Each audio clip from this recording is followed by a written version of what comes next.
Next on UOB TV, we go to the Golden Triangle in the Greater Mekong region, providing an insight into drug trafficking and answering the question, what impact has China's securitization of drug trafficking had on the Greater Mekong region?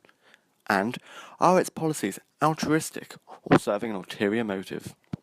China, the most populous planet on Earth, with 56 ethnicities across 34 provinces. A nation of high rises and mountain ranges, of vast cities and huge open plains, and the largest importer of trafficked goods in Asia. The Greater Mekong sub-region, which covers 2.3 million square kilometres, crossing the territories of 6 nations, with a population of 245 million people, has been the centre for trade in Southeast Asia for centuries. China's economic boom has led to an increased demand for trafficked goods, and as a result, the infamous Golden Triangle has doubled in size to 200,000 square kilometres, stretching up to the Chinese border province of Yunnan. The Golden Triangle is the centre of human, narcotics and exotic animal trafficking in Asia, perhaps the largest in the world. Its loose border control and flowing river channels have served as gateways for the transfer of these goods, bringing them into Chinese markets. Human trafficking and the trade in exotic wildlife is highly common in the region. This trade is driven by the demand for Chinese traditional medicine, exotic foods and the need to fill the shortages in labourers and wives. Finally, with the growing wealth within China, demand for drugs is also rising. The drug trade within the region is worth around $16.3 billion and an estimated 70% of drugs in China comes through the Mekong Delta. Although there are only 900,000 official drug addicts in China, some unofficial NGO estimates suggest that the number is as high as 12 million. This has led to skyrocketing cases of HIV and drug-related deaths across the country, with a quarter of all HIV cases within China found in Yunnan province. Despite these significant issues, little has been done to stem the flow of trafficked goods. Cooperation along the Mekong is weak, allowing for the easy transit of trafficked goods, and the Chinese government is largely content to allow this beneficial trend to continue. Drugs, however, offer no benefits to China. They actively drain the workforce and are estimated to cost the economy $81 billion a year. Over the past decade, China has ramped up its work in anti-drug trafficking. It identified drugs as the country's #1 non-traditional security threat, which, in line with critical security theories, challenges the realist state-centric norms, making the protection of people the focus of security. In 2011, an international incident known as the Mekong Murders became a catalyst for the extension of Chinese anti-trafficking action in the region.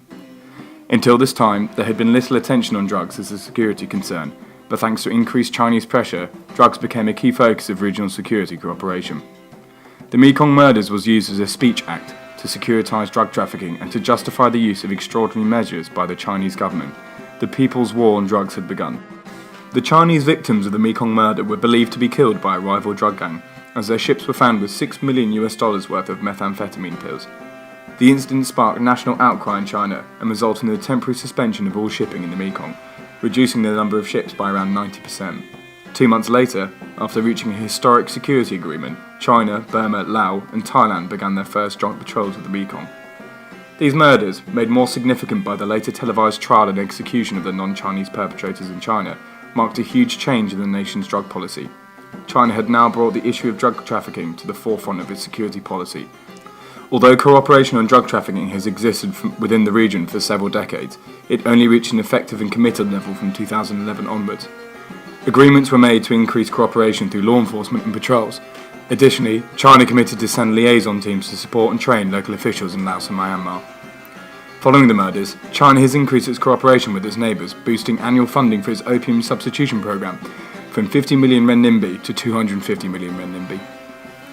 In December 2011, China, Thailand, Laos and Myanmar began Operation Safe Water, a series of coordinated patrols that led to over 10,000 arrests in just 2 months of operation, as well as the seizure of large narcotics quantities, including 30 tons of methamphetamine in 2016 alone.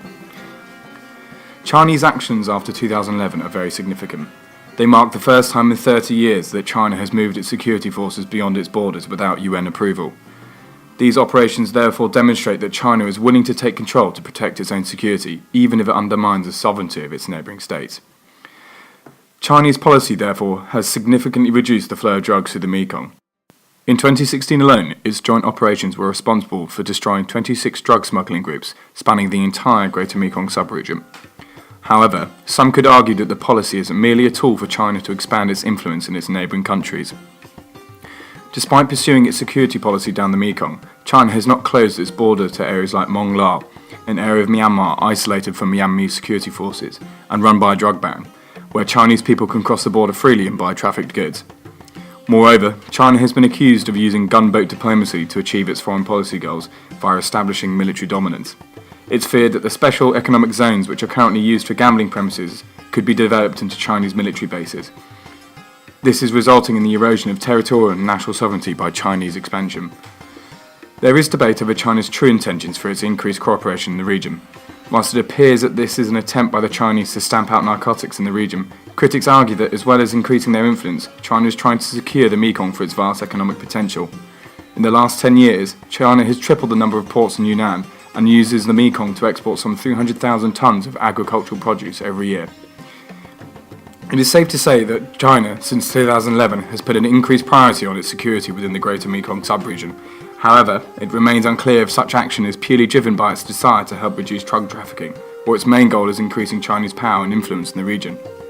It is important to remember that China's drug problem is also a world drug problem, and that efforts to close down the Golden Triangle would massively impact the world drug supply, changing the face of international narcotics smuggling forever.